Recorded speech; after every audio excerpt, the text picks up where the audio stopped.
as we'll hear the candidates share their platforms and talk about what they want to do.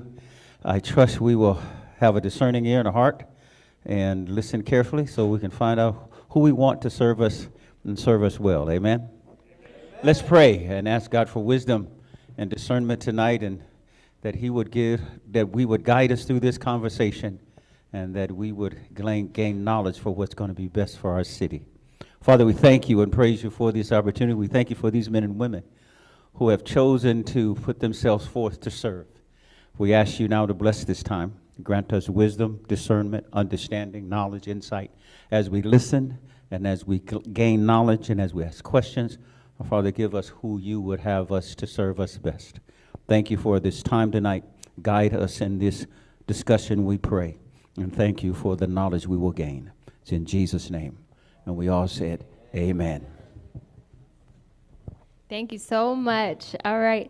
And so I just want to say hello again. Good evening and welcome to our series of conversations with the San Bernardino City candidates competing for 4 wards that are up for election on March 5th. So this series is a series of candidate forums that we have been hosting over the last couple of weeks.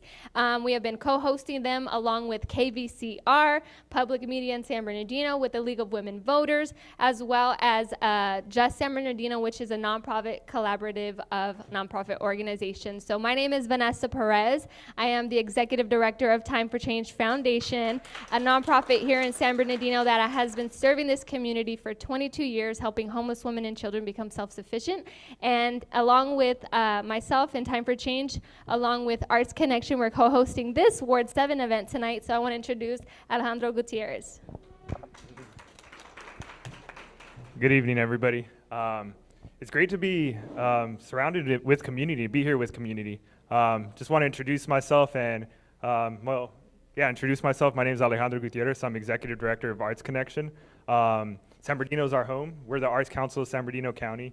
And we're super grateful to be here and uplifting artists, all creatives. And just thank you so much for the opportunity to host. Looking forward to today's conversation. There is food for everybody, so please make yourself at home. There's burritos, water, conchitas for you all. We hope to take no food home, so please make sure you get as much food as you can. Thank you so much, and looking forward to today's forum. Awesome, thank you. All right, and just a quick little housekeeping. If you walked in from the front parking lot there were bathrooms along that pathway, so if you need to use the bathroom, they are right outside. If you all signed in, you may have received a little index card, and so we are offering up the opportunity for you all to ask questions tonight. I do have a series of questions that we're going to be going through, and if we do have time at the end, we will be taking questions from the audience. We also have a series of questions from people that have registered through Eventbrite. So we're going to try our very best. I speak pretty fast, so I'm hoping, we can all kind of keep this at a quick pace, but nevertheless, we're going to try to get through as many questions as possible from the crowd because we appreciate you being here. We value your input and your questions, and I know that the candidates are eager to answer and to respond, okay? So tonight we're going to continue with candidates from Ward 7. Whoop, whoop. So this is the Ward 7 gang over here. All right, so I am currently joined by candidates including our current incumbent, Mr. Damon Alexander. To my far right, we have Treasurer Ortiz. And in the center there, we have Mr. James Penman. Okay. All right, so as we know, the city of San Bernardino is uniquely positioned as a county seat in one of the largest and fastest growing regions in California. It's also the national hub for warehousing in the logistics industry. And if you don't know, and if you haven't heard this, we've been known as the logistics or the warehouse capital of the world. And so our city is rapidly changing. We've been recovering from bankruptcy. So tonight we have about an hour and a half to get to know the candidates and their platforms just a little bit better. This is your opportunity to get to hear from them. So the questions and topics that we're going to cover are going to be informed by you guys. They're informed by the community. We have been taking questions from community, so know that we are here to respond to you. Okay, so before I get started, I'd like to go through a couple of ground rules for today's debate. So each candidate will have a set of amount time to respond to the questions that I'm asking. So we ask that the candidates do not address each other directly, and that we will open with a short statement and then close with a closing statement. So everyone will get the opportunity at the beginning to just say a little something about themselves, and then some final comments and questions in between. So we're not going to take questions from the audience until the end. Like I mentioned, if we have time, we're going to try to get to those. And then we just ask that everyone hold your applause until the end of the program. And so lastly, we just ask of the candidates that you please do not campaign during this event, before or after. Okay? So we're going to jump right in and get started. We have 2 mics up here tonight, so we're all going to be sharing. Okay, I'll try to share with Mr. Alexander, and then the 2 of you, I'll hand this over to you, Mr. Penman. If you guys could please share between each other. So we're going to go ahead and start with opening statements, okay? So I'd like to open up by letting each candidate briefly share a little bit about themselves, why they're running for city council, and their motivations. So I'm going to go ahead and pass it off to my right, and we'll start with Mr. Damon Alexander. And 1 minute, and we have timekeeper right there. 1 minute? Oh, thank you. Good evening, everyone. I'd like to thank everybody that's put on this event this evening. First, I'd like to thank something not about myself, but I would just like to share and thank my city commissioners who do an outstanding job for you 7th Ward residents. They all do a great job, and I just want to thank them publicly again for what they do. A little bit about myself. I'm a little over 35 years. I've been living in the city of San Bernardino. I'm a former United States Airborne Marine. I sat on the police commission for 5 years, and I also chaired that commission as well. I also was tapped to serve on the cannabis commission, where that nine-member commission tapped me to be the chair of that, to provide policy for the city at that time. Elected San Bernardino American Legion District Commander, where I had the responsibility of 10,000 veterans and their families. I'm past NENA president of the North End Neighborhood Association, and first vice president of the San Bernardino Symphony Orchestra. Thank you so much. All right, we'll go ahead and pass it to you, Mr. Penman. Oh, and by the way, we are live streaming. Just FYI, people are tuning in on YouTube. You're welcome to come to this podium. However, you can stay seated if you'd like. You can stand there if you like. We just ask that we don't walk around too much on the stage. And also be careful. It's a little wobbly there. Okay, so welcome up. Let me move this out of the way.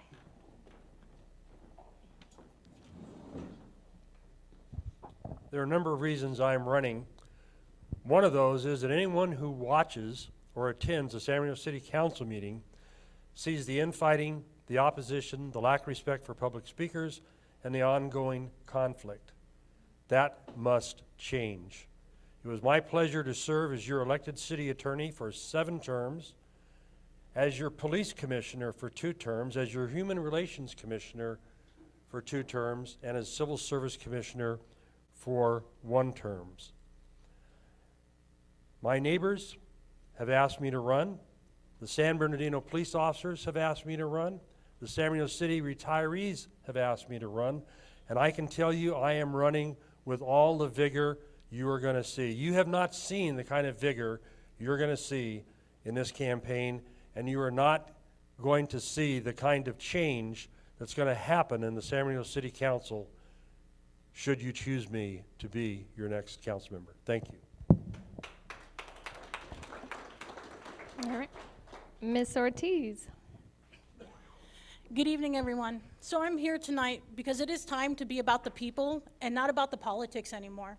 Our community has been left behind for over 50 years. We need to start paving our streets. We need to improve public safety. We need to make sure that we're tied into education, that we're investing into our youth, that we're investing into jobs, that we are investing into a future. The past has failed us. It took us into bankruptcy. The current state of everything is just pure stagnation. So it is time for us to take our place, not only in the Inland Empire, but in our own lives and in our own destinies. The people of San Bernardino, especially those in the 7th Ward, are ready. We can make San Bernardino an all-America city again, but you guys have to do it. We can't do it for you. There's no more politicians. I'm just like you, a resident, sick and tired of the lies and all of the failures that keep us down. So tonight, I want you to hear my plan. Not just hopeful wishes, but actually real detailed things that you can take home with you to see how we will build our future together. Thank you. Perfect. Thank you so much. All right, so we're going to jump into the first question, and it is around housing. So according to CoreLogic, home prices in November were at or above all-time highs in 4 of the region's 6 counties: Orange, San Bernardino, San Diego, and Ventura. San Bernardino County's median home price rose 12.9% to a record high of $519,500. Average rents have been steadily increasing and now averaging about $1,800 a month. So the first question, we're going to actually hand it over to Ms. Ortiz. So candidates will have 2 minutes to respond to this question. Our timekeeper's up at the front. So the question is, what is your platform on housing, and how would you ensure housing is affordable to our city? So we need to take a multifaceted approach. I am one of these people who was able to buy a home right coming out of COVID. And I'm a millennial. They're talking that there are no futures for us, but really what it takes is financial education for those. If you can spend $7 on a cup of coffee, you can put that $7 away every day. And in the course of 3 or 4 years, you can build yourself a down payment. Plus building in down payment assistance programs into our city, like Kimberly Calvin introduced in the 6th Ward. We also need to look at what are we doing with our renters. Rent control is a real issue, and it's time for us to have the conversation. At the last meeting that this was presented, we had a council member get up and walk out, and they voted it down. We need to see where we lie. We have one of the lowest median incomes in the county. Plus, we are inundated with slumlords, people who continually raise the prices and never fix our apartment buildings. There has to be accountability. One-size-fits-all approaches aren't going to work. We need to make sure we're building market rate housing. We need to make sure that we're bringing in affordable housing so that everybody has a place to live. This is now a time where the economy isn't what it was in the 80s during the Reagan administration. This is a 2024 problem, and it needs a 2024 solution and someone that is dealing with it on a daily basis. And that's what I'm here to do as a 7th Ward representative. Thank you. All right, we're going to go ahead and pass it to Mr. Penman. Now, our camera crew is actually asking if we can stay seated to stay in view of the camera for our online viewers. So if we can respond from our seats, please. We have to expand new housing. It has to be affordable for our residents. We have to consider the demographics of our city. But we also have to deal with our existing housing stock.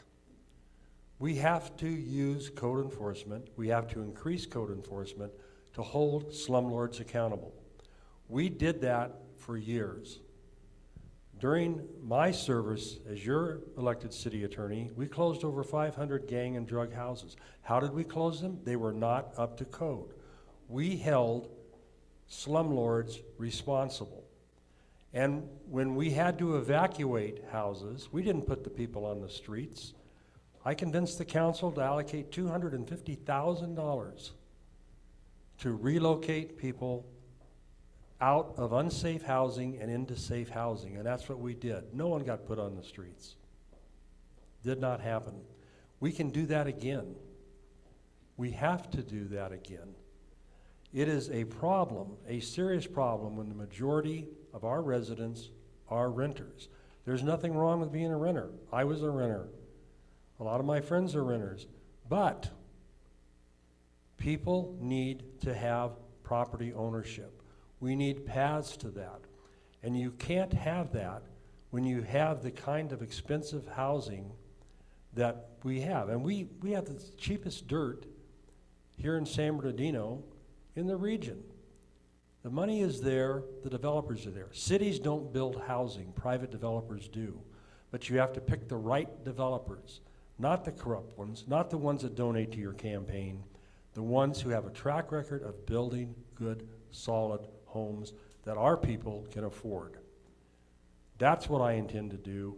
That's what I will do. That's what I will bring to the San Bernardino City Council. Thank you. Perfect, thank you. Mr. Damon? Housing. we must continue to build housing. That's a given. But let's say what we have done. We have repealed the crime-free housing initiative that stopped felons and other folks from getting housing, which drives our homeless population. We repealed that, and we left two issues. We left one, that landlords must have an 8-hour education course, and we also left one that code enforcement, so our renters have a protection, which is code enforcement. If we would have repealed the whole thing, they would have had no protection at all. So we made sure they had that. So we repealed that. Also, we're going to build the mall. And what we're going to build in light of the mall and housing is what we're going to build is housing. And a part of that is going to be affordable housing because the state says so.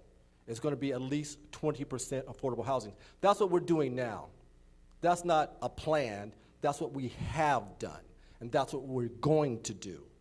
Also, we're in phase 2. If you want to know what we're doing with the mall, we're in phase 2 of the economic, the environmental impact, where we're going down into the ground to figure out what's in there so we can get this done so it doesn't take forever to get you the housing that you need. We are doing it now. This is not a plan. This is implemented now. Thank you. Perfect. All right, so now we're going to turn to the topic of jobs and the type of jobs our community needs. All right, so with this question as well, we have 2 minutes, and we're actually going to start with Mr. Penman. So we can hand the mic over. So the question is, what will you do to improve working conditions and quality of life in San Bernardino? 2 minutes. Thank you. There's a great deal that can be done to improve quality of life. What we have to do is we have to attract employers, businesses. Our residential taxes don't even pay for the basic services we receive. That money comes from businesses, from their higher taxes, it comes from their fees, it comes from their business licenses. We have got to attract them. How do you attract them? You've got to clean up the city. Businesses don't want to come to a dirty city. Businesses don't want to come to a city where we have homeless on every corner, beggars in every parking lot. But we need to make sure we get the right businesses, and we have the ability as a council to approve or disapprove certain businesses. We can't totally exclude them, but we can do incentives to get businesses to come here. And those incentives need to include that businesses need to pay a livable wage. Minimum wage is not a livable wage. We need businesses who are going to pay good wages. We need education. We need job training programs for our people. Too many business owners tell me that when people from San Bernardino show up and apply for a job, they don't know how to do an interview. When they hire them, they don't phone in if they're going to be sick. They work for a few days, they quit. You know, we need to address our youth. We need to help them. We need to give them training programs, and we can do that. We used to do that. We did do that, and we can do that again, and we're going to do that again. That's how you deal with employment problems, is you have a good, strong city and a good, strong city government that makes sure the businesses who come here do what they're supposed to do and treat their employees fairly. And I'm not a fan of Amazon, by the way. They don't treat their employees fairly. All right. Thank you. All right. Okay, so next we'll pass the mic on to Mr. Damon. Do you need me? Yes. You want me to repeat the question? Okay. What will you do to improve working conditions and quality of life in San Bernardino? Quality of life. Quality of life is many things, and deal with jobs. So you're going to hear this all night, what we're doing now. So let that be the theme of my speech. What we're doing now and what we're going to do, not what we plan to do. What we did do and what I did for and what I advocated for was $2.5 million and ARPA money for grants for small businesses, which creates jobs. We helped 107 small businesses in the city of San Bernardino that creates jobs and helps jobs through the COVID times. Also, has anybody heard of Emprendedoras program? The Emprendedoras program? It's a program that helps small businesses in the city of San Bernardino. They go out there, they teach young entrepreneurs how to work their business through finances, through marketing. That's what the city supports. The city does this right now. I've been to 7 graduations of Emprendedoras, of young graduates in the city of San Bernardino. That's what we're doing right now. What we also do in the city of San Bernardino is we opened up an entrepreneur center. The city of San Bernardino is right there at the Chase Bank on the top floor. That's what we're doing right now to help those in business learn all the things that they need to learn right now.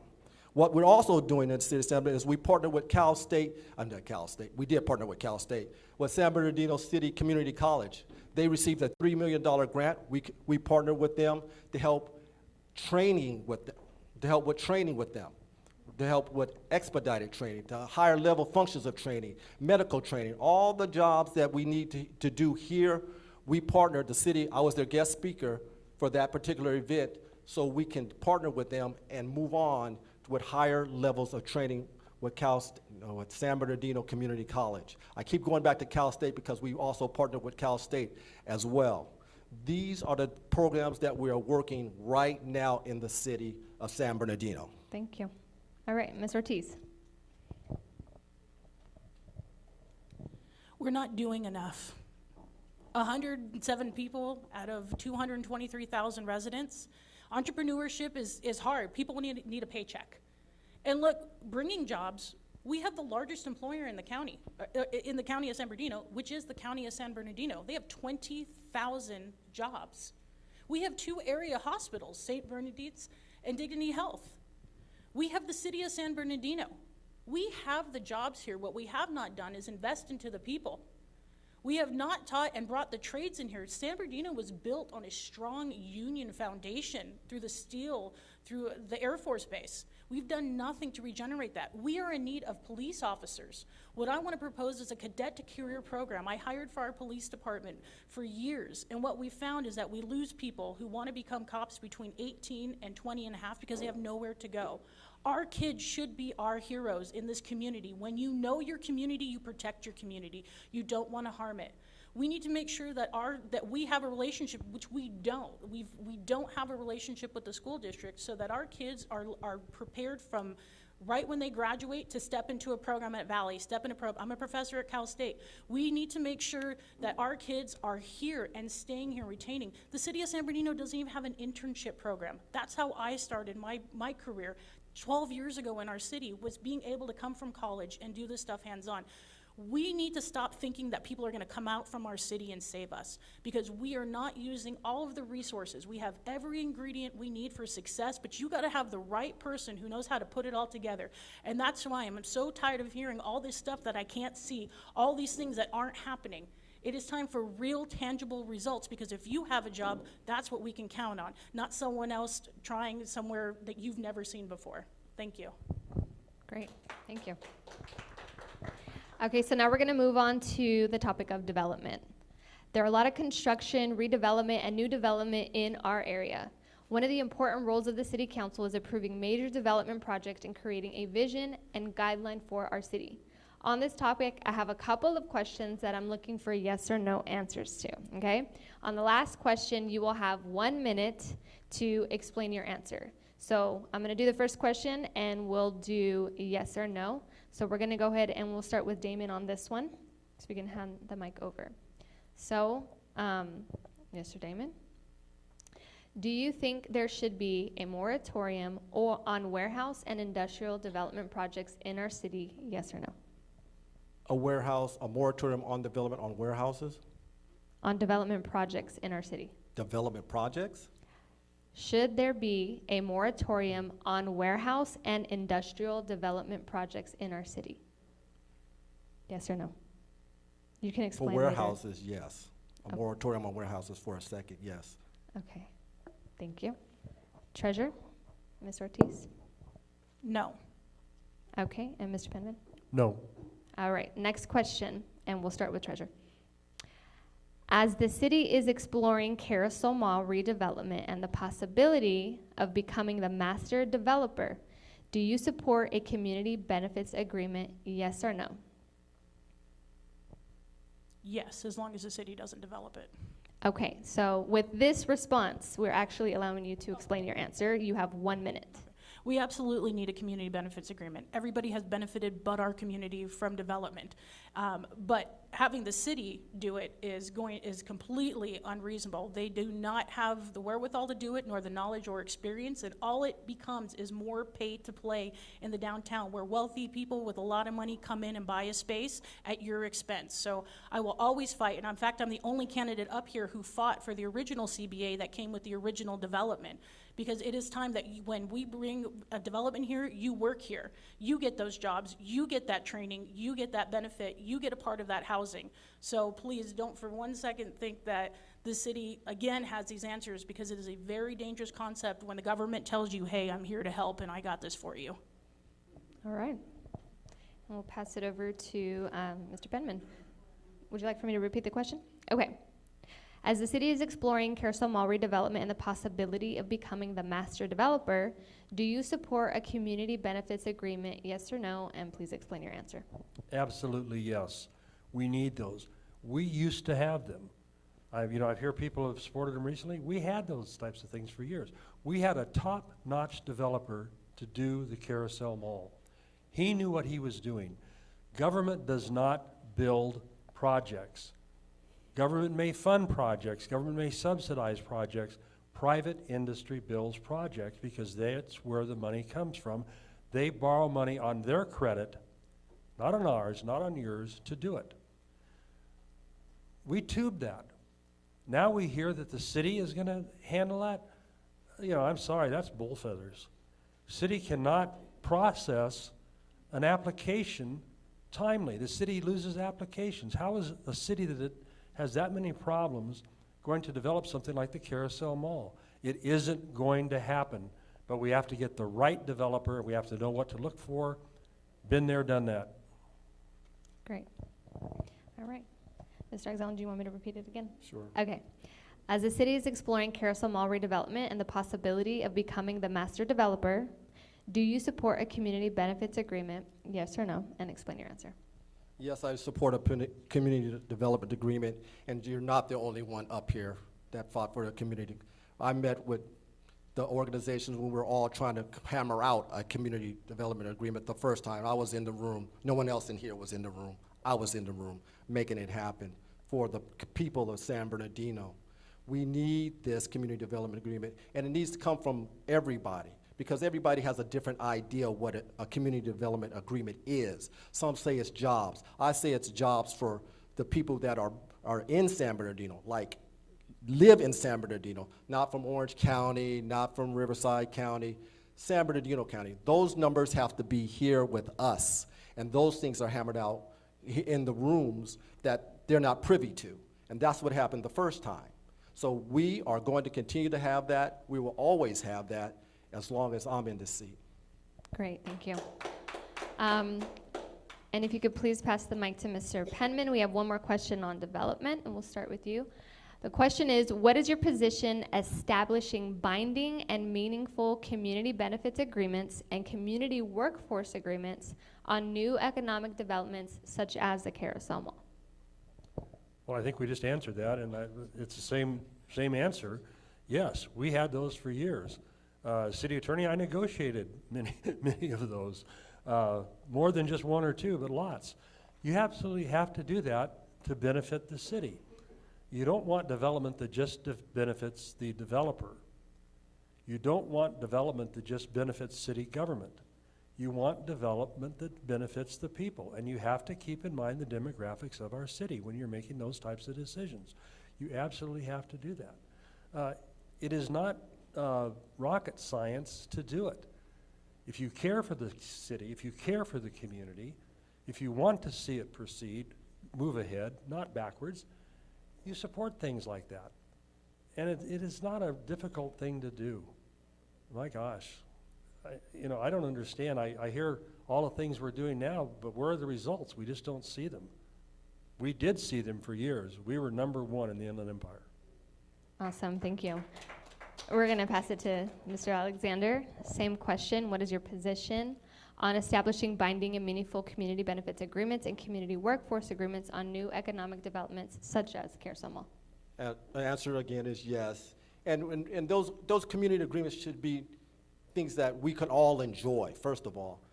Parks, roads, things that are going to be long-lasting, not things that are temporary. Community benefits agreements need to be long-lasting, so we see them for a while, no matter what it might be. It just can't be, it can be jobs, but jobs are here for now. But if we could do a community benefit on our parks, or we do something for our roads, or we do something for our roads, that's something that's long-lasting, that's going to benefit not just you, but it's going to benefit your children, it's going to benefit everybody in our community. Those are the type of community benefits agreements that we need to work with. Perfect, thank you. All right, so now we're gonna go into some questions around environmental justice. Oh, I'm so sorry. Yes, go ahead. So when the mall CBA was approved, that was the first time anybody had ever seen a CBA, a community benefits agreement, in the history of this city. So I don't know where they've been. The community has not benefited. That's why you get sold out to warehouses. That's why you get storage units. That's why you get truck stops in your backyard, because you're not benefiting. And the council killed the only CBA agreement that's ever been presented in our community and let one of the world-renowned developers leave us. And last week, when the city manager said that he was going to develop the downtown, I didn't hear anybody ask where the CBA agreement was going to be for the development. So please don't be fooled, because literally the public record speaks to the fact that this is unprecedented in our community. That's why the community looks the way it does, because you cannot benefit when people are paying to play here. And it is long in our history, 50 years, every year that we have been alive in this city for 50 years, it has failed because of the lack of investment into the people, because of the lack of the policies in place to protect us from those who wish to benefit themselves. Thank you. Perfect, thank you. You can hold on to the mic. We're gonna start with you next. So now we're gonna go into a couple questions around environmental justice, and we are gonna do a couple more yes or no's. So unfortunately, we know that our communities in the Inland Empire, specifically San Bernardino, suffer from some of the worst air quality in the nation. We need a holistic and dedicated plan to improve air quality to help residents here. To that end, I want to ask about your plans to support environmental goals. So, a couple yes or no questions. First question is, will you require new developments to include cost-effective measures to reduce energy uses through electrification, including appliances for heating and cooking? Require? Yes, that's the question. Will you require them? No, I love my gas stove. Okay. Go ahead, Mr. Penman. Yes or no? No, I don't want to see the cost of housing driven up that high. All right, and Mr. Alexander? Require? Yes, we require them to include cost-effective measures to reduce energy usage through electrification, including appliances for heating and cooking. No. Okay. Next question. Will you require development projects to preserve areas for native tree planting? Yes. Absolutely, yes. Yes. Okay, and we'll just go back around that way. Next question. Will you require new parking lots to add electric vehicle charging stations and infrastructure for commercial and residential use? Like large developments or small businesses? Both. Oh, large businesses, yes. I don't think I can put that burden on a small business owner, Okay. given the infrastructure's not there yet. Okay. Yeah, no, the infrastructure isn't there to sustain that. Maybe with the really large businesses, not with the small businesses. They could never afford that. We just lose those businesses. They never come. The answer is yes, and it can be done because they're doing it now. It's called the Charge Ready program. They build the infrastructure right now. That's what they do with SCE. They build the infrastructure 90%, and we in the city are building the infrastructure right now with SCE in our fleet. Okay. So I'm sorry. It's okay. It was a yes or no question. But since a couple of them added a couple words, yeah, I gave you your words. Okay. So now I want to give each of you 1 minute on public transportation, and if you would increase access and ensure that there is equitable access to transit in the city. So this is a 1 minute response. I will repeat this again. So, would you increase access and ensure that there is equitable access to transit in the city? Yes. You have 1 minute if you want to elaborate. Absolutely. Everybody needs it. That's why we built the transit center downtown. That's why we built the Aero line. I mean, we have the metro that goes from San Bernardino to Los Angeles, so from San Bernardino now to Riverside. We built all that. We have SBX. I'm not a fan of SBS, just let me get it straight. SBS is on the wrong side of the street.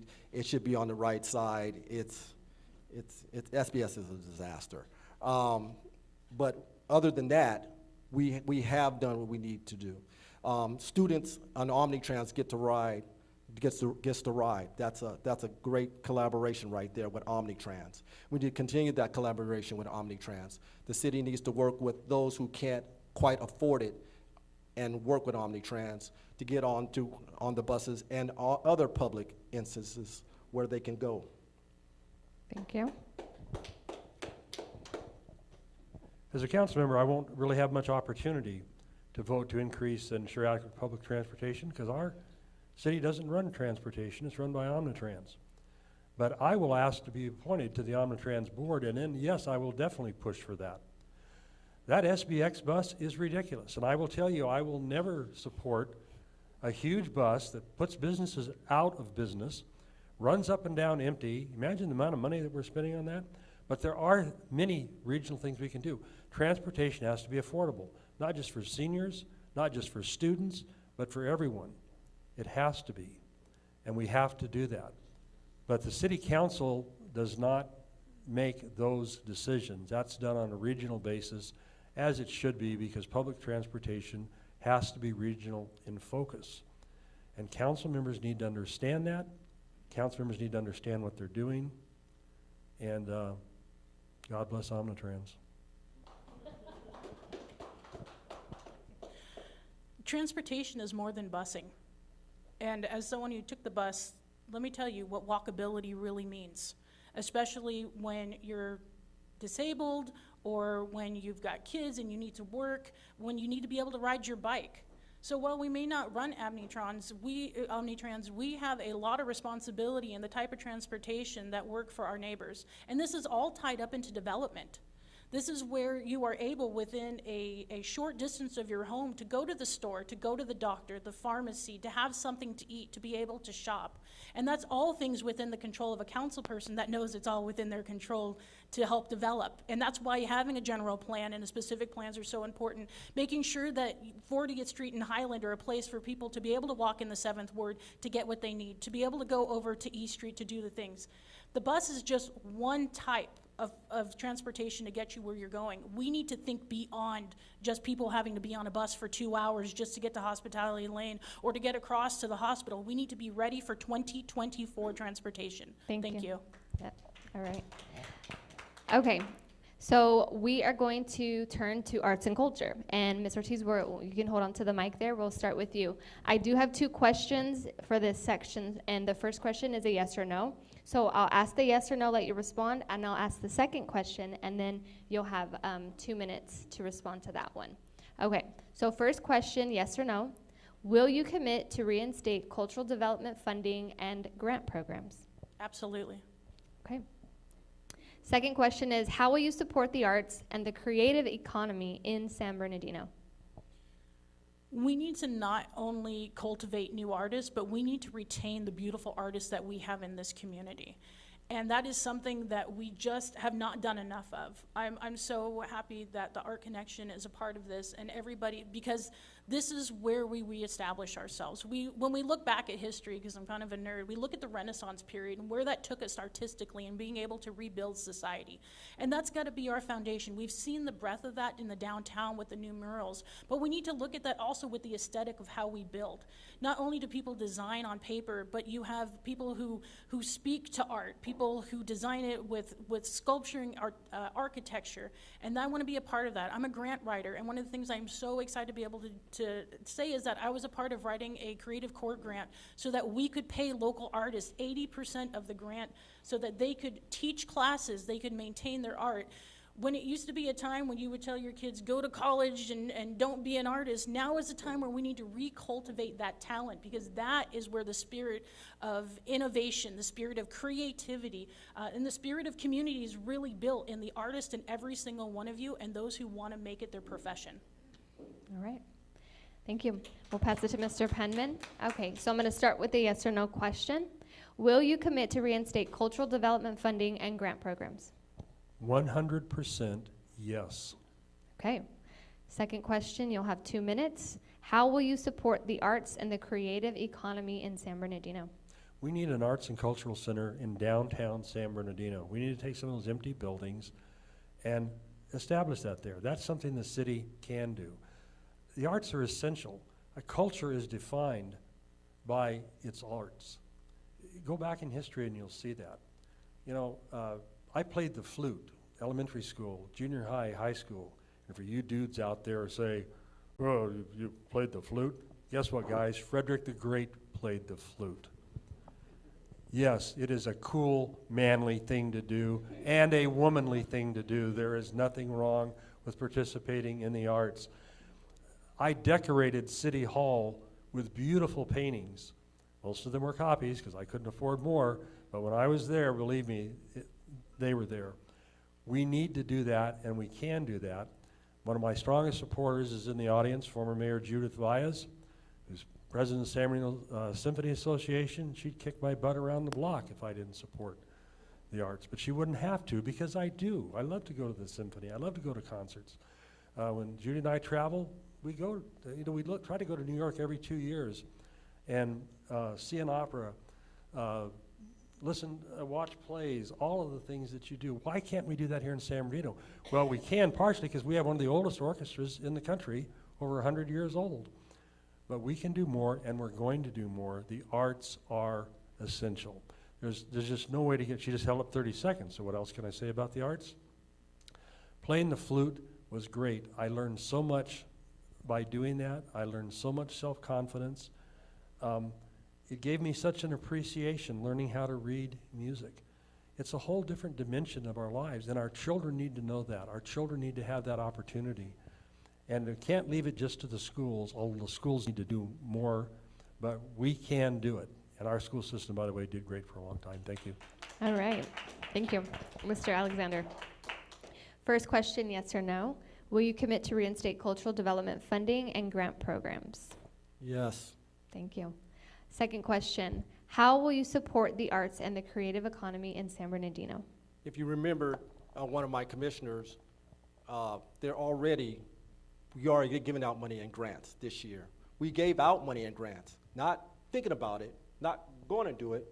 We did it, and that's because of this council. Once again, what we are doing, the theme. We gave out money of arts, and it's called impact fees. It's for development fees. That's how we fund that. So when I got on the council, that was one of the first things that I did. Is I was like, where is that money going for the arts? It should be given out to them, because 1% of impact fees are supposed to go there, and that's what we did. Also, I brought forth during the last, not the last meeting a year ago, about helping Route 66. I brought it forth. My councilmates agreed with me. We're supposed to help with 1 day of Route 66 to bring back Route 66, bring back a day or so under the city manager, Rob Field. We're waiting for that to come back. Also, I levied Senator Leyva when I was up in Sacramento. I advocated for the arts. And what did we get? We got $2.5 million to help retrofit the California Theater. Done. Money for us. Also, up in Sacramento fighting for you, for the arts, we got Assemblyman Ramos. He gave us $1.2 million to refit Roosevelt Bowl. Done. Those are the kind of things that we do on the commission, on the council. Those are the kind of things that we have always done and will continue to do. Wait a minute, didn't I see Commissioner Joe in here? We have every Tuesday the farmer's market back in. We committed to that. Culture, arts, that's what we do. Miracle on Christmas. Who went down to that? That was absolutely amazing. We have that every year now. Amazing. We continue to do those things in the arts. Oh, did you say time up? Oh, Time's I got up. to go. Let's go. All right. Alrighty, so we're gonna shift now and talk a little bit about accountability and community engagement.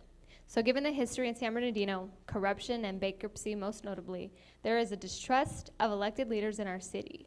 To that end, I wanna ask about your approach to accountability. So Mr. Penman, we're gonna start with you.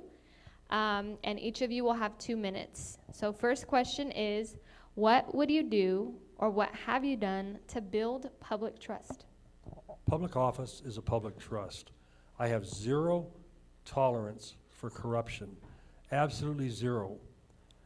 As your city prosecutor, I was responsible for removing several corrupt elected and appointed officials. My integrity was never questioned. You know, Jesse Unruh made a famous statement about people who donate money to your campaigns. He said, if you can't take their money, go to their parties, drink their liquor, eat their food, dance with their wives, and vote against them in the morning, you have no business being in public office. And that is the truth. I hear people talking about people donate to you and you influence, you know, that's another one of those bull feathers statements. I can't tell you how many times I got chewed out by donors for voting against them. The public trust begins with you. That's where it begins, each person. I will hold my fellow officials accountable. I'll hold them to the same standards that I hold myself. And even then, I keep a close eye on that fellow. Because you have to, because public corruption doesn't start with somebody offering you $1 million. It starts with something very small. You say something about yourself in your campaign literature that isn't quite true. Then the next time you say something more. Somebody buys you a dinner. Then the next time they buy you something else. So you start at the bottom level and you say no. You say no. Donate to my campaign if you want good government. Don't donate to my campaign if you think you're going to get any favors, because maybe you aren't going to get them. Alrighty. And we'll pass it on to Mr. Alexander for the next. You want to repeat? Okay. What would you do or what have you done to build public trust? Public trust is being accessible, for you to pick up the phone and call me. That's building public trust right there. So you have the answer, so you don't have to whisper the whisper campaigns that go out there and somebody says this and somebody says that. I've always said, come call me. Pick up the phone and call me, and then get the right answer. Don't sit up there and look at, you know, what the whisper campaigns are, or he told me so, or he told me so. My phone number is right there, 909-462-8112. You can call me anytime, and I'll answer. Just call. And public trust is just keeping you accountable of your fellow councilmates. Just keeping them in check. It's hard to keep ourselves in check because you voted us in there. So you know you gotta watch them too, and you gotta vote what your constituents ask you to vote for. When you call upon us, that's important, and it's important that I'm here tonight. It's important that I'm in the community, because community is everything. Community is being there when you ask us to. Community is being there for those businesses opening. Community is being there so the public sees us. It's not photo ops. I'm not here for photo. I'm not that good looking, so it's photo ops is not happening. So I'm out there because the public wants us out there, and they need to see us.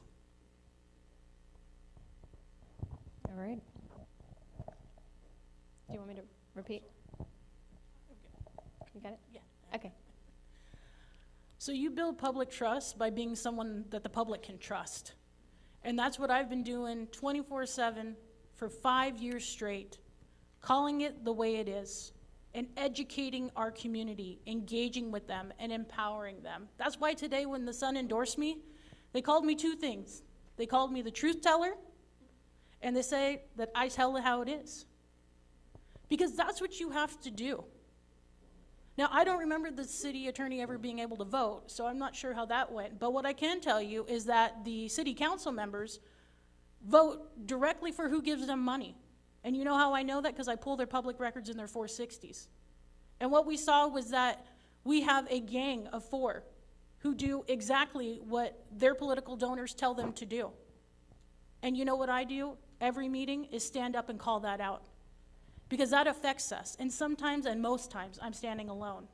But what I know at the end of the day is that our future is far more important than being popular. That when the majority is silent, you can still speak, even in the minority. We have to change the way things are done here. And the only way we're going to do that is to be a collective voice. And I'm going to tell you something, because we're in church. God said faith without works is dead. If you are not here to do the work, then how do you have faith that anything's going to change? You have to be about it. I watch our council sit and nonsense fly.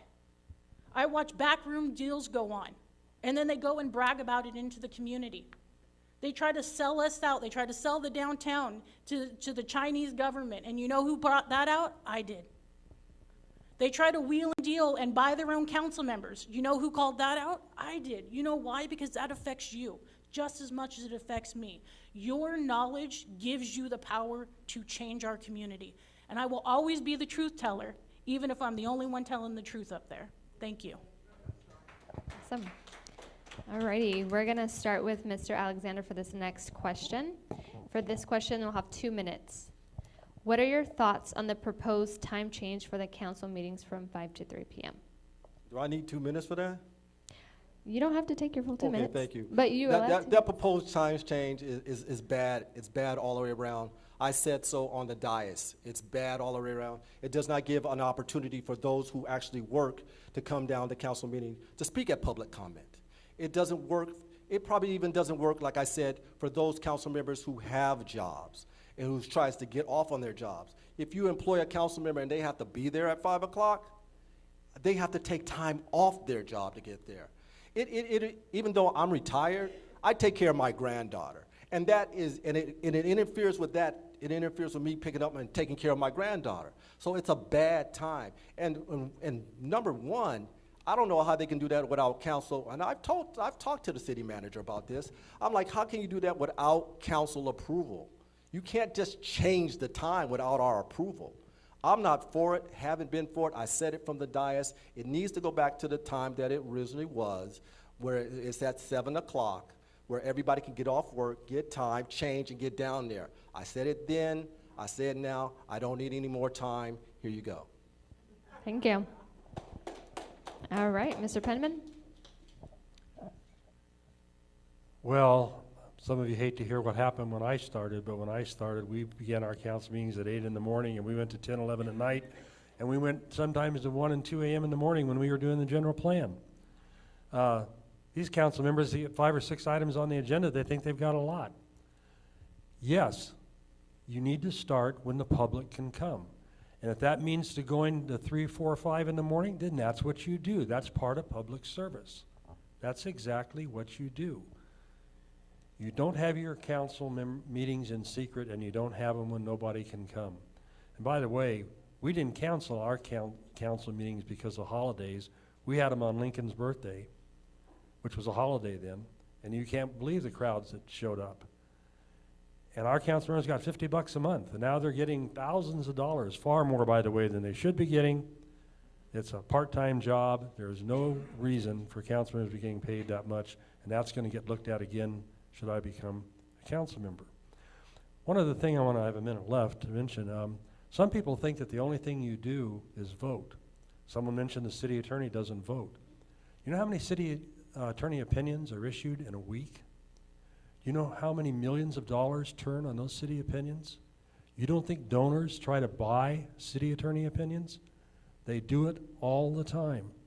And they got told no. And I had a developer come to me one time because I refused to write an opinion grandfathering his project because it wasn't what the law said. He said, I gave you money. I said, that's tough.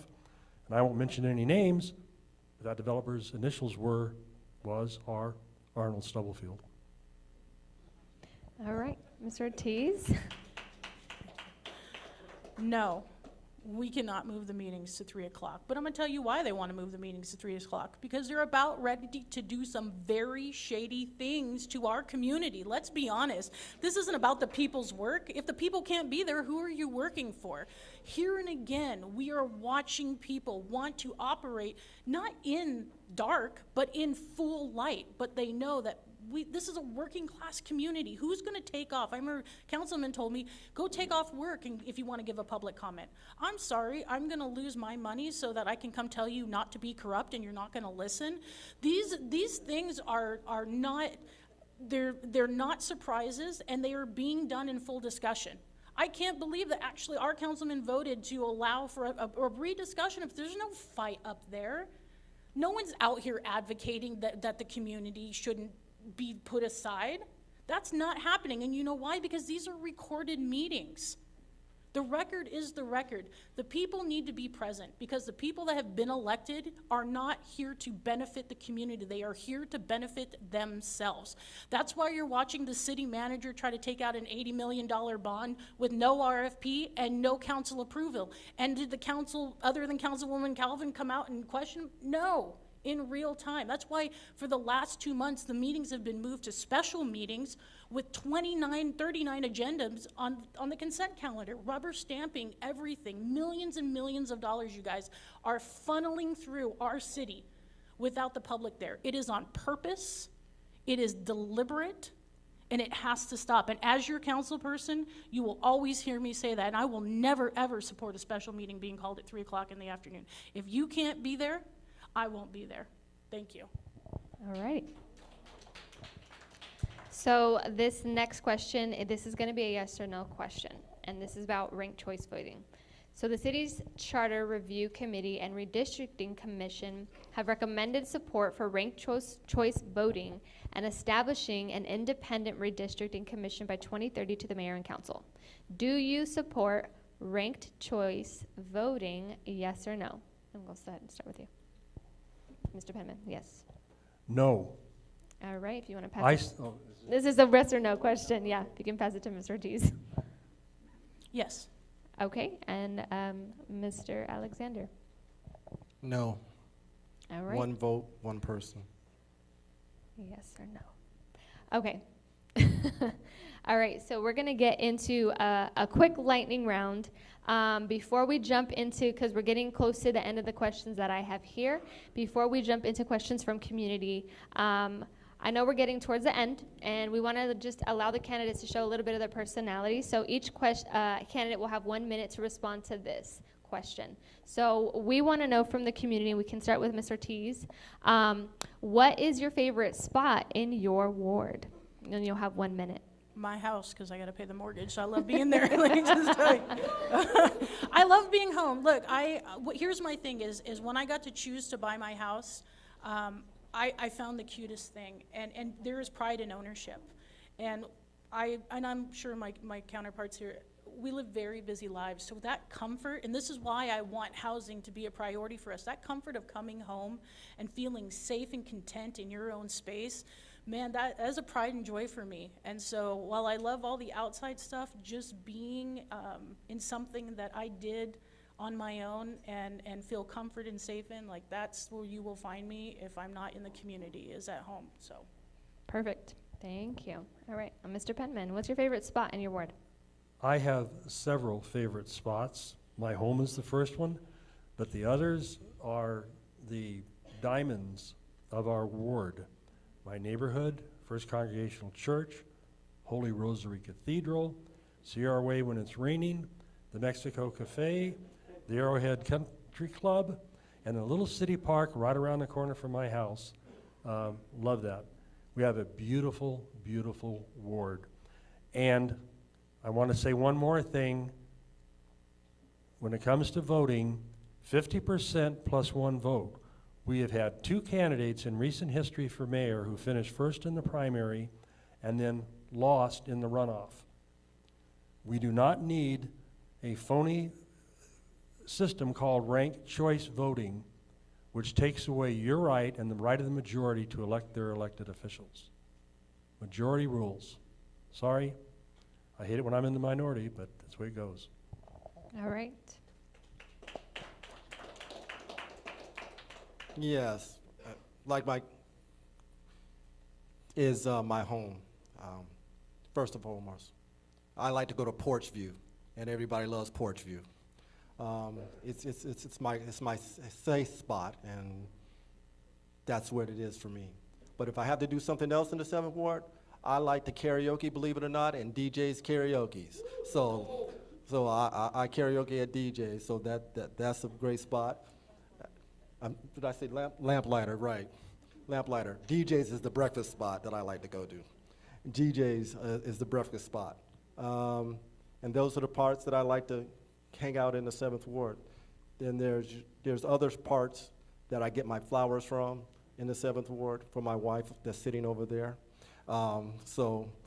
There's quite a few spots that I like, but most importantly, I like to hang out at the house or karaoke.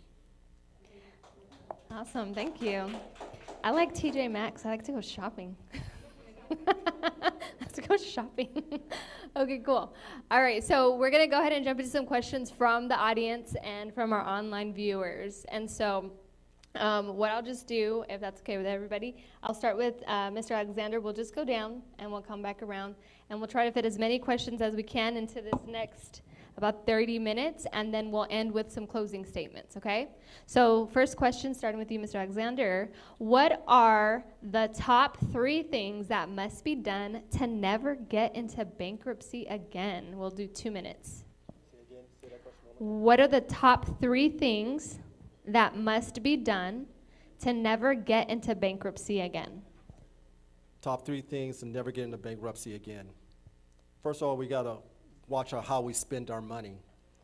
We have to watch how we spend our money. We just won an award. Our financial department just won an award this year for the 3rd straight year. They don't hand out these awards just to hand them out. They won it for the 3rd straight year for managing our money, the city of San Bernardino's money. So we must continue to do that. And we must be prudent on how we spend and where we spend our money. You know, because we're doing well now, we're out of bankruptcy, we're doing pretty well, we're in the black, but we have to be careful on how much we spend our money and where we spend our money. It's vitally important that we do that. Other top 3 things is when we give out grants and grants to all the other people in the city, we must make sure that we vet them well. We must sure that we must vet them well when we hand out our money and our grants. And most importantly, I want to spend all our money on repaving our roads as soon as humanly possible. That's a must. Thank you.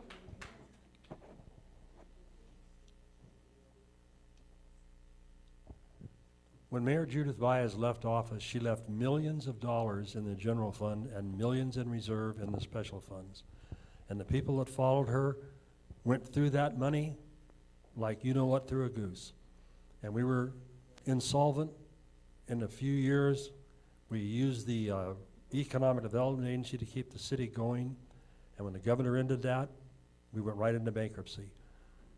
You have to watch the people in charge with the money. We had a rubber stamp council in those days, and they approved everything that the person in charge did. You can't leave it to the mayor and city manager and finance director to run it. The council has to be on top of it. The council wasn't on top of it, and the council's not on top of it now. I'm sorry, but they're not. When you've got a city manager who signs a letter of intent for $80 million and says he doesn't need council approval, you've got a serious problem. That happened. And what was his answer to the council? What did he say? I don't need your approval. 3rd time, bull feathers. We're California law, he does need that approval. Why didn't the council call a special meeting the next day? Mayor Baez was there, that would have happened. Mayor Minor, Mayor Wilcox, that would have happened. It never happened because it never had to do it because we never had somebody do something like that. But it happened after Judith Baez left office. I know what to watch for. I don't want to see another train coming down the track towards me like I saw that. At public meeting after public meeting, I said, we're going to go bankrupt. Nah. Just listen to the city manager. They listened to the city manager. One council member, we were just told, said something. You gotta be on top of it. Your job is to hire and fire the city manager and supervise the city manager and watch him. And our city council is not doing that, and we could end up bankrupt again. All right.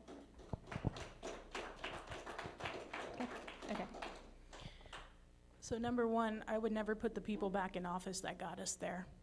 And if you look who's running, in all wards, we have money again. And old San Bernardino politics need old San Bernardino politicians. We have to be aware of who's in our city and why they're here. I think the city's getting participation trophies for their budgeting. Remember, during the bankruptcy, we went 5 years without an audit.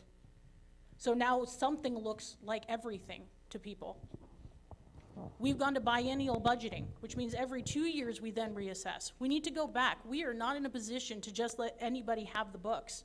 We have handed the city manager the keys to the kingdom. We do not have enough checks and balances. This council is a rubber stamp, nothing more. Millions upon millions of dollars, as I said before, is moving through the consent calendar. Eyes have it because they don't know how to read an agenda. That's why I make sure every 2 weeks, every council meeting, you guys can watch live with me as we go through the agenda, we go through the backup material, because all you have to do is follow the money. We are on the precipice of going back into bankruptcy if we do not change our ways.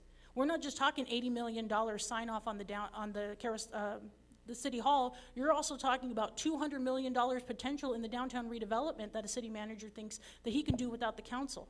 And you have a council who doesn't think that they can speak up. We can't allow that. You don't go forward by going backwards. You need people who know what they're doing. The experience, yeah, I was there when it failed, but nobody stopped it from happening. Everybody could see what was coming and nobody stopped it. Nobody pushed the city out in front of the train. It's ridiculous. You can't be the savior and a failure at the same time. We need new blood. We need new solutions and new plans for a new future, not the same back to the future that people want us to have. Thank you. All right. You can keep the mic, actually. Okay, so next question. This question says, according to the city's pavement management executive summary for fiscal year 23 through 27, 68% of the city's roads are classified as failing or poor. What are your plans to address acceleration of road resurfacing? So I have a 5-year pavement plan that I've been actually out for the community for the last 5 years telling them to put in. What we are able to do with our capital improvement money is coincide with our water improvement. As we are, if you guys have seen it, you see where the water comes up under the streets where we get a main leak break and you see everything flooding when it's not raining.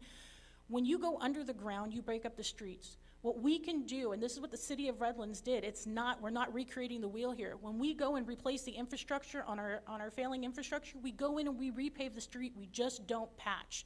We have already done a matrix of what the worst streets look like. And if 60% are failing, what you know is you don't go fix the streets that are already depleted, you try and save what can be saved. So that's that's about 30-some% that we have.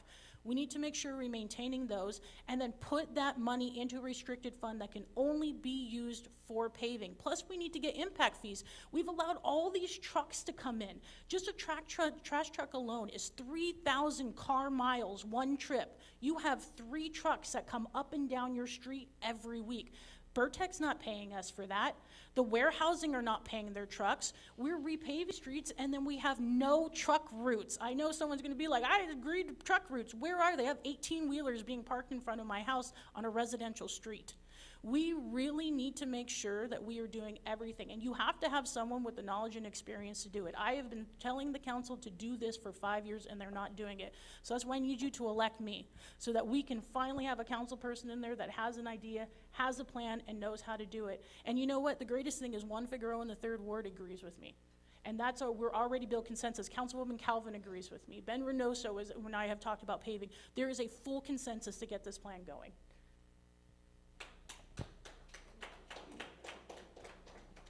I heard someone say they have an idea and a plan how to do it. The problem is you have to know how the street paving works.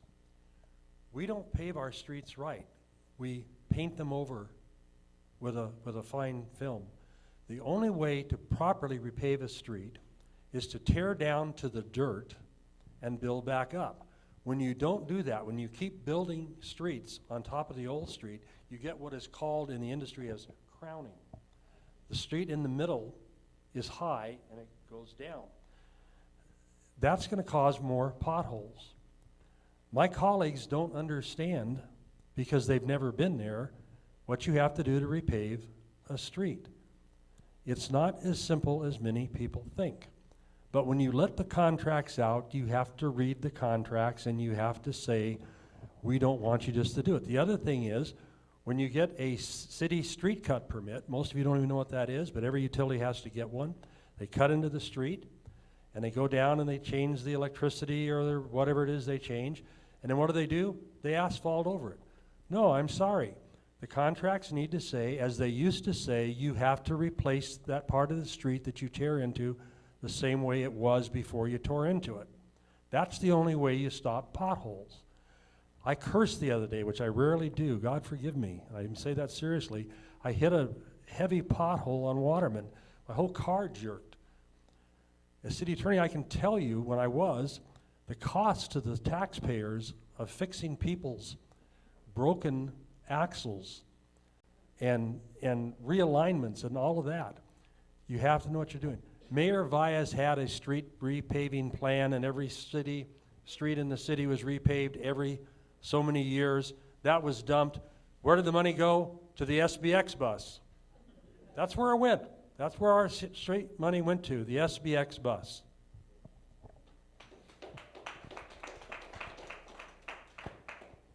The city has a street pavement plan right now.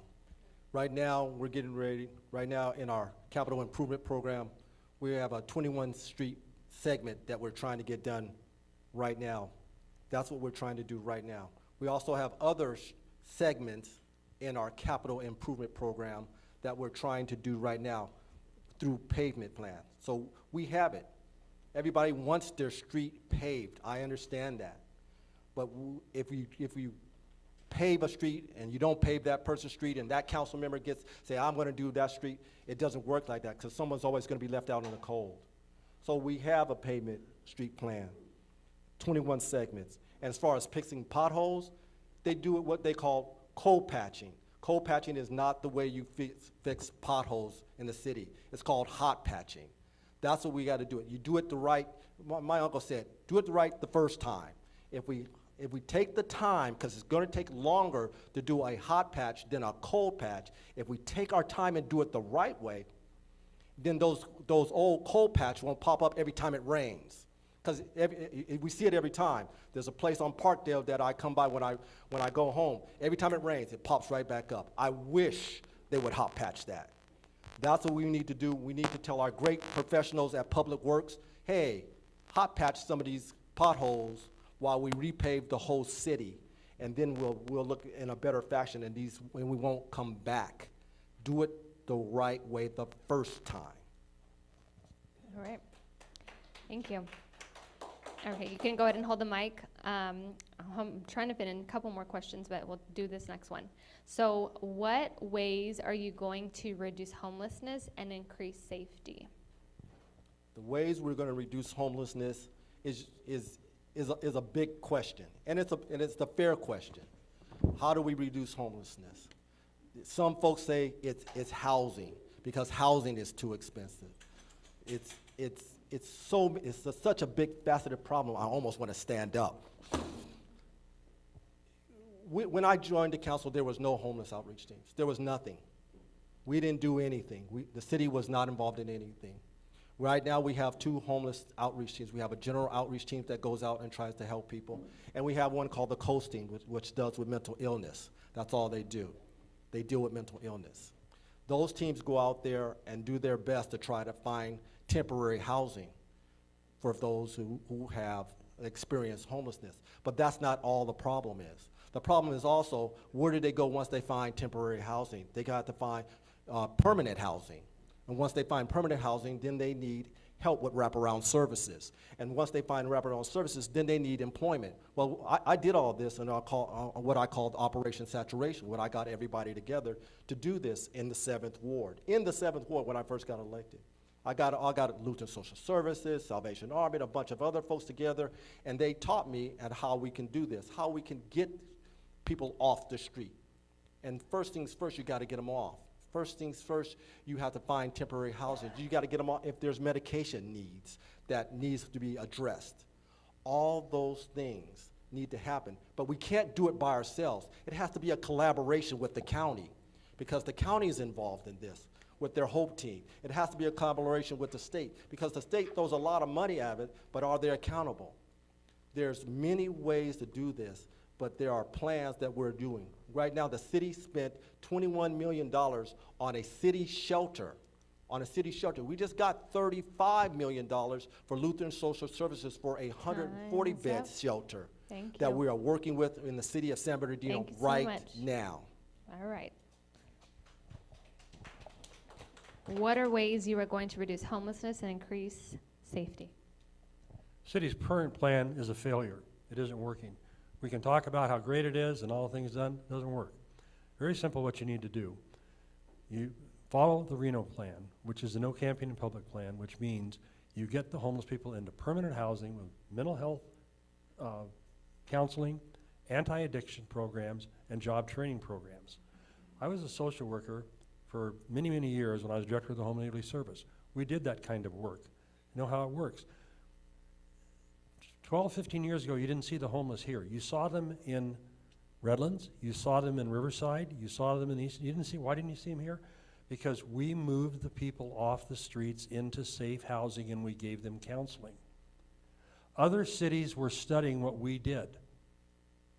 And it worked here. You didn't see the homeless camps on the freeways because as soon as they popped up, we were there and they were moved.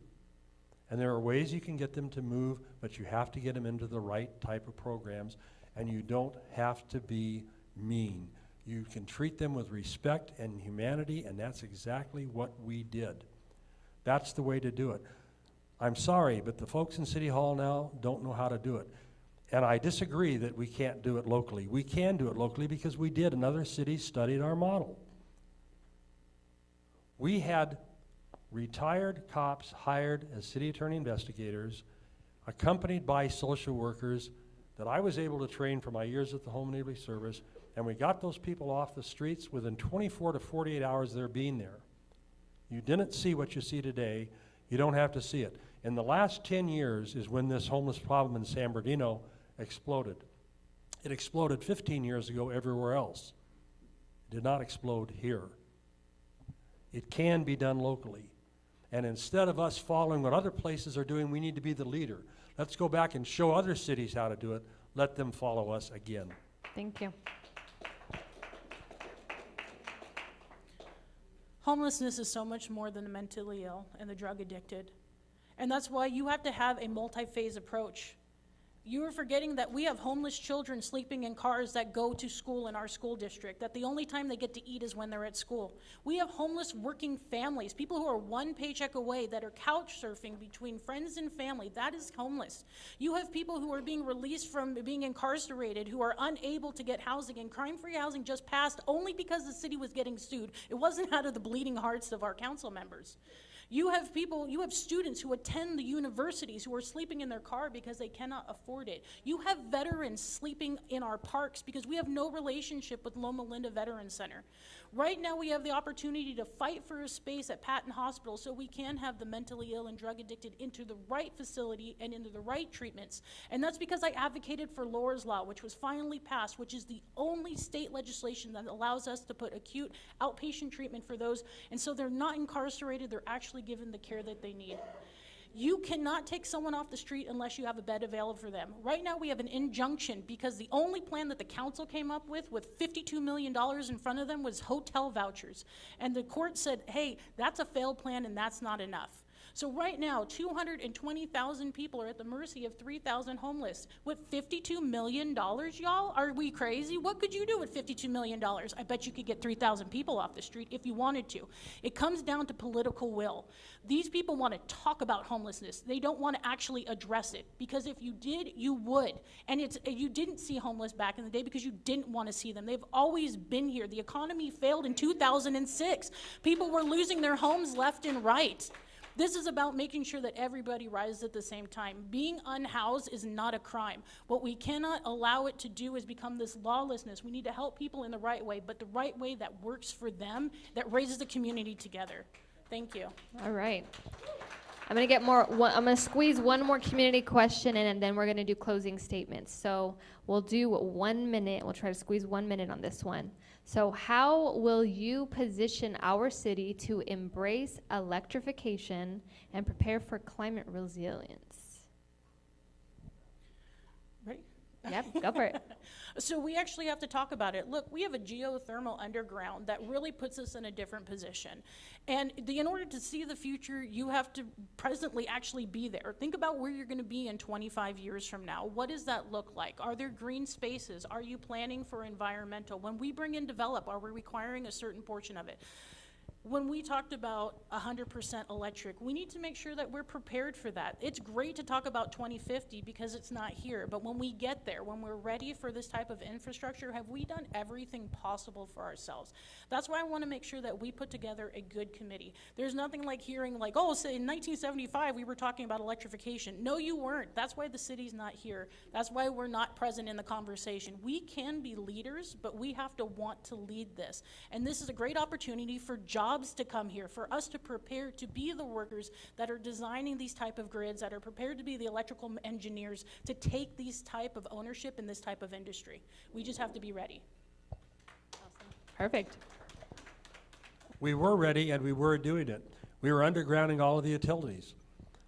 You go to Mount Vernon, they're underground. We were doing it in other places as well, and they abandoned it. We don't need to go back and just say what the problem is. We need to know what was done and what worked and what didn't work, and we need to replicate what did work. And there's much that did. We had a long-term plan to deal with electrification and to get all those telephone poles out. They don't have that now. They've got a similar thing, but it isn't anywhere near as effective as what was there. I know what that was. I know how to do it. Don't think that because someone was there during the bankruptcy that they were responsible and we don't want to bring them back. I mean, that's like blaming President Roosevelt for World War II because he happened to be in office at the time and ignoring he had a Hitler and a Mussolini and a Tojo. I mean, come on. Put in office the people who know what to do and how to do it, not people who just complain, not people who say what they're doing and it isn't working. Thank you. Electrification. Yes, we're doing electrification. Yes, it's happening right now. The city is doing electrification because we got an award for electrification for a policy that I pushed, that the city fleet have electrification. It's in our city yards. What we're doing right now as electrification through the help of SCE. What I was just at a meeting just Wednesday, representing the city with the San Bernardino County Transportation Authority. Just this last Wednesday, they had $100 million what they're pushing out for electrification and hydrogen that's going to come around in our city. $100 million. So I'm going to make sure that our city gets a piece of that $100 million to help us with the infrastructure of electrification. And also that CBA that we were talking about earlier, a part of that is in that electrification. A part of that's in that putting our utilities underground. That is what we're doing now. Thank you. All right. So that concludes our Q&A session. So now what I want to do, I want to thank everyone for a lively discussion this evening. You guys have been doing great. So I'm going to give each of you 2 minutes to make a closing statement. So any last words that you would like the audience to hear from you, anything you would like to say, this is your opportunity to share what you'd really like to say. So we'll hand it to Mr. Penman to begin the closing statements. How many minutes? This is going to be 2 minutes. San Bernardino must move forward, not backwards. We have to have accountability, clean streets. We have to address the homeless situation intelligently and compassionately. But we must have public safety. That is one of our biggest problems. We have to have that. We're going to clean up this city. We're going to restore our position as the leader of the Inland Empire. Those are things we're going to do. I've been very fortunate to have the experience, the education, and the proven track record to get those things done. I was in city government when city government worked. I was in city government when we were a top city, when we were the #1 city in the Inland Empire. And bankruptcy and all the old guys for 50 years ago, this city was booming. We hear that it was bad for 50 years. That's just fourth time, fifth time. I'm sorry, bull feathers. Just isn't the case. This city was dynamic, and we can do it again, but you can't do it when you have people who just have ideas that have never been there and only point out the problems. And some of the up here are great at pointing out the problems, but they don't really have solutions that'll work. Others say, this is what I've been doing the last 4 years. Hey, the things haven't gotten better in the last 4 years. I mean, I've been out of office 10 years. I was told when I got out that if I just got out, things would get better. I defy anybody to tell me San Bernardino's gotten better in the last 10 years since I've been out of office. We need experience back on the city council. None of my opponents have my experience, my successful track record, my knowledge, my level of education, or my dedication. Give me your support, give me your vote, and you will see change. It's a proven fact. Been there, done that.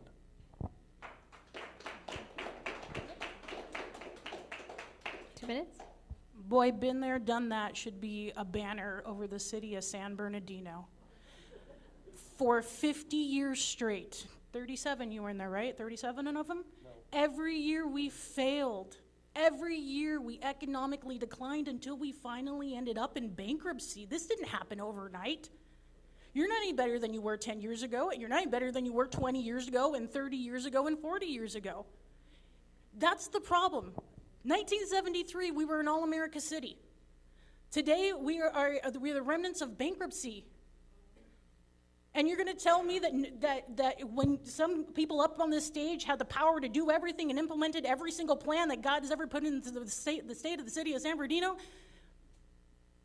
couldn't stop a bankruptcy? Come on, this is the problem. The past is a failure. The present, we're not doing anything. Have you seen, if you can raise your hand and tell me the things that you were seeing, then we wouldn't be here. You wouldn't be here if the city was working for you. I wouldn't be here. I have better things to do with my time than keep fighting for them to do what's right. We have to be here in the future. What do you want for tomorrow? What do you want for yourself? I'm the only one up here that's not a politician. And there's a reason for that. Talk about experience of a doctorate in public policy. I'm in law school too. It doesn't take a lawyer or a PhD to tell you guys that what's happening in this city is wrong. It's not working for you. It's working for others who walked away with $100,000 pensions when you lost your housing prices. It works for you when people live in nice homes with green grass and you're still renting at over 51%, when you can't get a community benefits agreement, but they can get a handshake and hang out with corrupt officials. No, San Bernardino, your time is now. What does your vote cost is the question. Does it take $100,000 in mailers, or does it just take you doing the right thing for free? Thank you. Pass it to Mr. Alexander to make a final closing statement. 2 minutes. Thank you, and I would like to thank everyone again for coming out and appreciating and listening to us. I appreciate that. What we have done is when I started here on this journey 3 years ago, we had 4 code enforcement officers to deal with the blight of the city of San Bernardino and all other issues. We now have 20 code enforcement officers to deal with our issues of the city of San Bernardino. Not only that, but my caveat on was it that those same code enforcement officers work nights and weekends, because that's where the issues of the city really occurred, is on nights and weekends. And so my councilmates agreed with that, and so we did that. Not only that, but we doubled the number of parking enforcement officers in the city of San Bernardino because of those cars and because of those 18-wheelers that they say. When we don't have any, we need more, but we got them. And that caveat was for them to work nights and weekends and my councilmates agreed with me. We were having a problem. This guy, Pelon, was tagging the whole city up at one point. And he was tagging the whole city. I asked for a graffiti removal team. My councilmates agreed with me, and we got that too. And that was done between 24 and 48 hours. Now that keeps our city clean. We've done a lot of things here in the city of San Bernardino. We voted on an economic development department that's only going to do economic development for the city. You talk about jobs, you talk about bringing in issues. Well, that's what we're going to do. They're going to do all of that. They're going to have helping existing business. That's what this department is going to do, and bring in new businesses. That's all they're going to do. That is their main job. That's what we voted on. We voted on the grants for the city. The ARPA money, we're getting ready to bring out round 2. And what I asked for, and my council mates agreed with, is that the $50,000 threshold be lowered down to $25,000 so small businesses could get a piece of that money to help their business. It's not a $5,000, but yet a $10,000 grant for the citizens of San Bernardino. Thank you, thank you, thank you. All right, round of applause for everyone and for you guys for sitting in and being here. This concludes our candidate forum. So thank you all for participating. Thank you for coming out tonight. Again, I want to thank you, Pastor Joshua Beckley, for welcoming us here in your home. Thank you so much to Just SB, all the Just SB staff for putting this together. Our Just SB Collaborative, Arts Connection, Time for Change Foundation, and all of you in the ward, in the 7th Ward. I, too, am a Ward 7 community member, so this is beneficial to all of us here. So thank you so much tonight, and then I'm going to hand it over to Alejandro. Just a quick housekeeping. If you could please avoid any campaigning, and then also if you are a community member, we're not to give anything to any of the candidates today after the forum. So but besides that, and even outside as well. So no checks, donations, anything like that. But with that being said, thank you so much for being here. Thank you. There's a lot of burritos left. Please make sure you take some. It's way too much for everybody else, but yeah, thank you so much.